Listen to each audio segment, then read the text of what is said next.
صدر Joe Biden نے اقتدار سنبھالتے ہی کئی صدارتی حکم نامے جاری کیے ہیں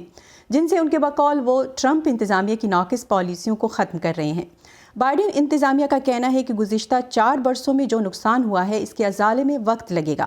تاریخی لحاظ سے صدر جو بائیڈن صدارتی حکم نامے جاری کرنے والے صدور کی فہرست میں کہاں کھڑے ہیں اور اب تک کون سے اہم ایگزیکٹو آرڈر جاری کیے گئے ہیں، جانتے ہیں اسد اللہ خالد سے جو اس وقت بذریعہ اسکائپ ہمارے ساتھ موجود ہیں۔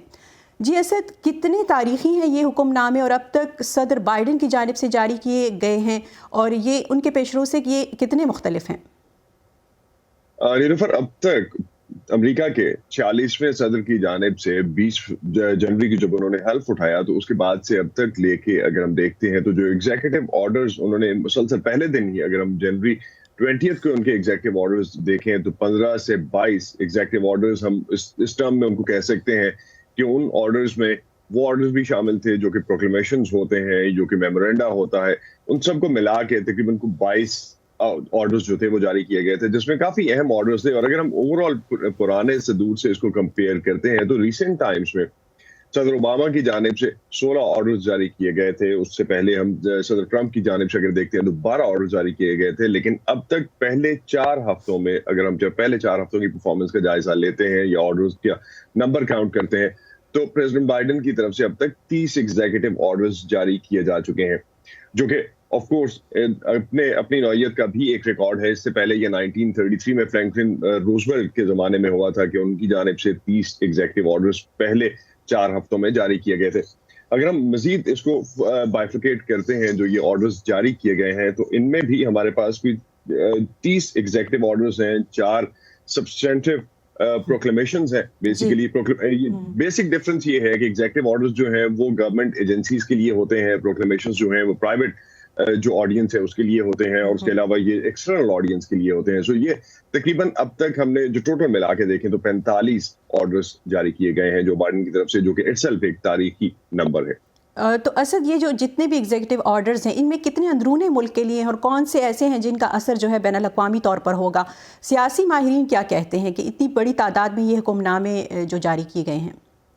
اگر ہم سیاسی ماہرین کے پرسپیکٹو سے ہی شروع کرتے ہیں، جس طرح کہ ان کی طرف سے جو سٹیٹمنٹس آ رہی ہیں، فرسٹ آف آل تو وہ اس بات کو کرٹیسائز کر رہے ہیں کہ صدر بائیڈن کی طرف سے اتنے ایگزیکٹو آرڈرز جو جاری کیے جا رہے ہیں وہ شاید بعد میں چیلنج بھی ہوں گے، کچھ نلیفائی ہو جائیں گے،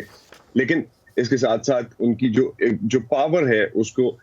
بہت زیادہ وہ شاید اس پاور کو اس طرح سے ایکسرسائز کر رہے ہیں کہ اس سے پہلے بھی اس حوالے سے تنقید ہوتی رہی ہے، لیکن صدر بائیڈن نے اس کو بہت زیادہ ایکسرسائز کیا تو وہ تنقید کا ان پہ بھی ایک ایلیمنٹ سامنے آ رہا ہے۔ لیکن اس کے ساتھ ساتھ اگر آپ نے جس طرح سے جانا کہ کتنے ایسے ہیں جو کہ ہمارے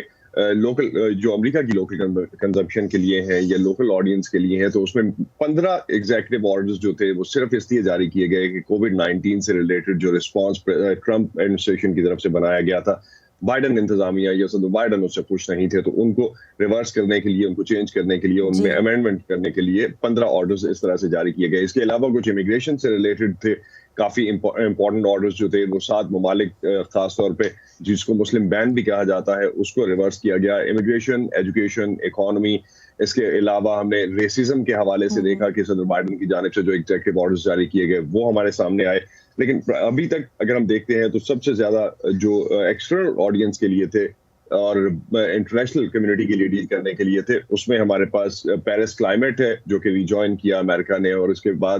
ورلڈ ہیلتھ آرگنائزیشن کو ریجوائن کرنے کا پروسیس شروع کیا امریکہ نے۔ سو اوور آل جس طرح کے ہمارے پاس ڈائریکٹیوز ہیں، سب سے جو انٹرنل ہم ویکسین سے ریلیٹڈ بات کر رہے ہیں، 100 ملین آرڈرز جو ہیں وہ جاری کیے جائیں گے اس میں۔ بہت شکریہ سر۔